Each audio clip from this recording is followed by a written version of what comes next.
Okay, this is Joel. I'm in my back porch and it's grape season, and so I'm gonna press some really delicious purple grape juice.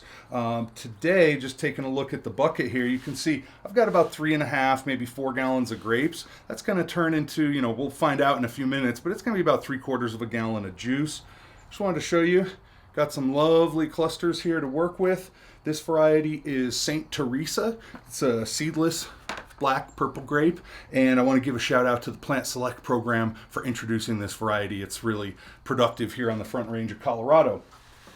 Okay, so we looked at our grapes. Let's take a quick look at the press that's going to actually do most of the work, okay?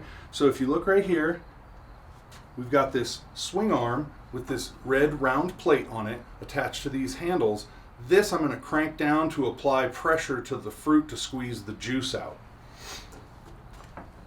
You can see we've got the housing of the press here is this wooden barrel essentially with all these slats, and then inside we've got this nylon mesh bag that's going to hold the grapes and the seeds and everything in so it doesn't come shooting out between the slats here. And so we're going to load all the fruit in there. We're going to close the basket into the inside, swing this back over the top, crank it down. That's going to start expelling juice from the fruit. It's going to collect in this basin down at the bottom, and we've got this mounted on the table with just a little bit of an angle so that the juice then pours out the spout into this food grade white bucket we've got down below. Ready to make some juice? I'm going to start by loading the grapes into the bag. I do want to point out, some people will go to the effort to strip all the grapes off the rachis, which is that stem inside. I don't even bother. You can see there's a little spider web in there. Honestly, it's going to make great juice. I've gone to that effort in the past and just didn't really think that it was worth the effort. So I've got all the grapes in there. Little pro tip, don't try loading the bag then putting it in. Keep the bag inside. Okay, I've just closed the top off there a little bit. Get a couple of these stray grapes out of the way. Here comes our swing arm. We're going to lock that in place with that wing nut. Make sure I've got it centered. Off to the races.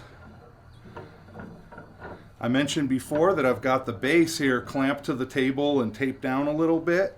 You can imagine as I start applying more and more torque to this thing, it would want to slide around on the tabletop if I hadn't done that.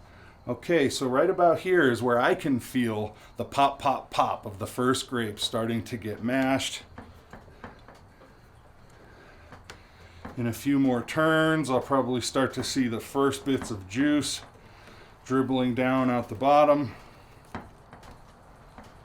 What I'm going to do here is I'm going to crank and get a fair amount of juice. And then when it seems like I've got all the juice, I'm actually going to take the mass of grapes inside and flip it over and then press it one more time. Okay, here comes our juice starting to flow. This would be considered cold pressed grape juice. And now I want to show you the joy that you can get. Watch this. I've got a glass here.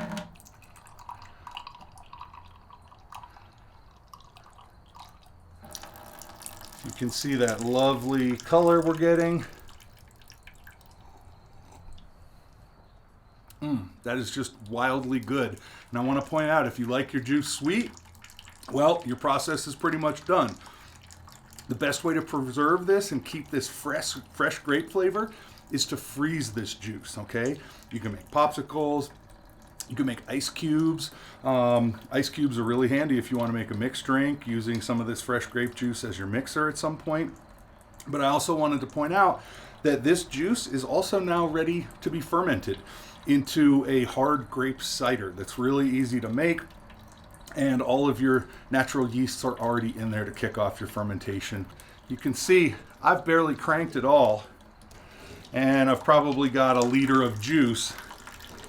And as I crank some more, you can hear that juice really pouring into the bucket.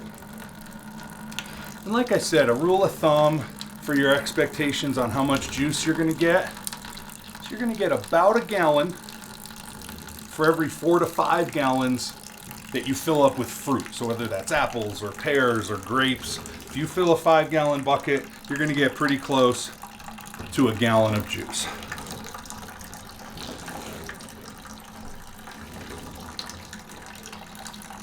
You see we're flowing pretty good.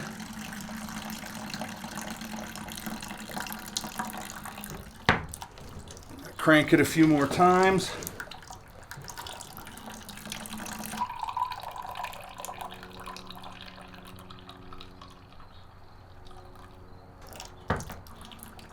Now right there, so good.